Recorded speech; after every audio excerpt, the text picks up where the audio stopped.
Okay, now let's pick up where we suddenly left off in that last video. Um, Now we're going to talk about your annotations that you're going to be required to do every week. All right, so you might have done these annotations before, maybe not, but I'm going to briefly go over how we're going to do these things. All right. What is an annotation? It is a way for you to collect all the sources that you have researched and remember what they're about. So what an annotation is on a basic level is it has the style you're using, which in our case is APA. You take the source and put it in that style.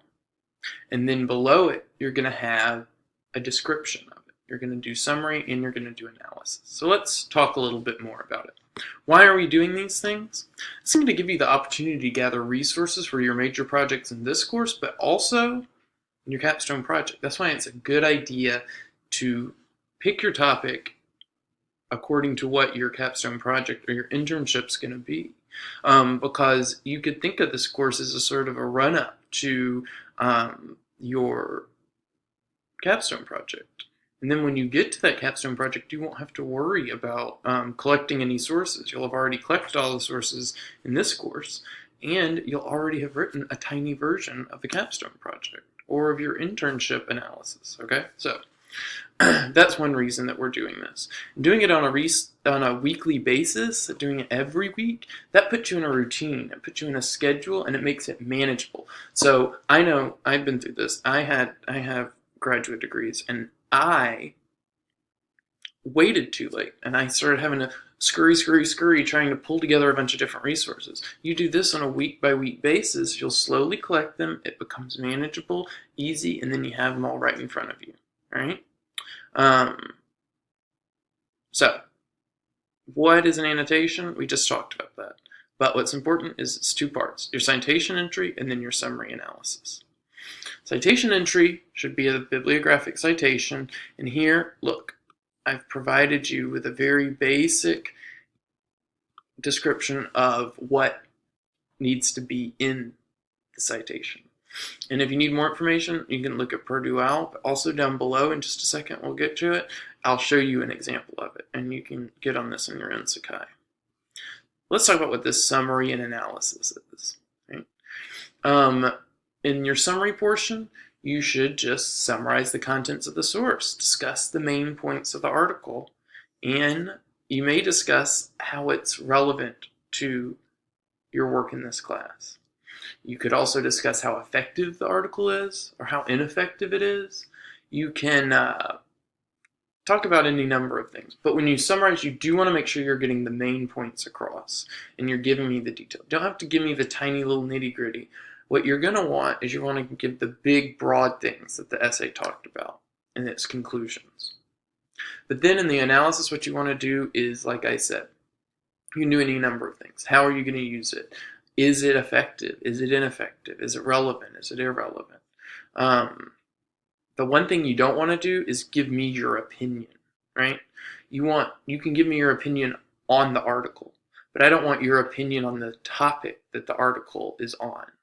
I want your opinion on just the article itself. Is it effective? Can you use it, and how and why? All right? We're not looking for your opinion on the specific subject, just the source itself. And the summary analysis should be at least 10 lines of text, 8 sentences, okay? So where can you find sources?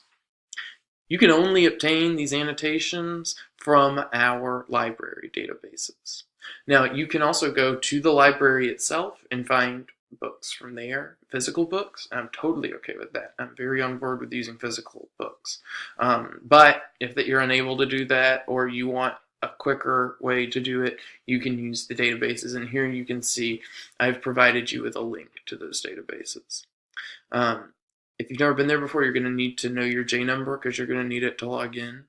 And please, under any circumstances, don't use non-academic sources just from internet searches like Google or Bing or something like that. Do it off the databases. The databases, you know it's academic and you know it's legit, okay? On Google, it could be anything. It could be all fake. It could be a joke someone did. So keeping it to that database website is going to keep you safe, right? Some of the major databases are EBSCO, JSTOR, Sage, Project Muse, Academic Search Complete. You can use any of those, and you can use any of the ones on the database site, okay? I'm not trying to limit you to these that I've listed here, but these are your most popular, most common, and broadest ones that have the most information on it, right? So here are some rules and guidelines. You must use APA correctly, and it must contain at least 5 to 10 strong sentences, making 10 lines in total, right? That's what's going to be important here, is that it's 10 lines long. If it's not, then it's a fail, okay? You want to make sure you get to 10 lines. Summary analysis portion shouldn't have any of your personal opinion on the topic. You can only use scholarly sources from academic periodicals or books. No internet sources. Internet source means something you found off Google, something you found off Bing or Yahoo or whatever search engine you use. You don't want to use anything from an online news outlet, from a newspaper, from someone's personal blog. Any of that kind of stuff is not going to be legitimate academic source. You can only obtain them from here. And we'll go over this more in the weeks to come. It's important to remember that your post will not be given credit if you don't follow any of these rules. Now here you'll see I have given you an example of an excellent citation. Here this person has done APA just right. And I'm not going to read this thing and go through it line by line with you, but you can do that on your own time, and you'll see there's that summary and there's that analysis with no personal opinion on the subject. So that's those annotations. And if you still feel confused before you get going on your first one, get in touch with me and we'll talk about it.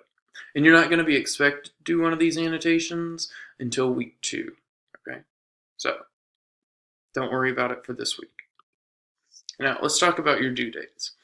For your weekly assignments, they're due on Sunday at 11:55 p.m. every week. Better idea to go ahead and take care of them before that time, but you have until then.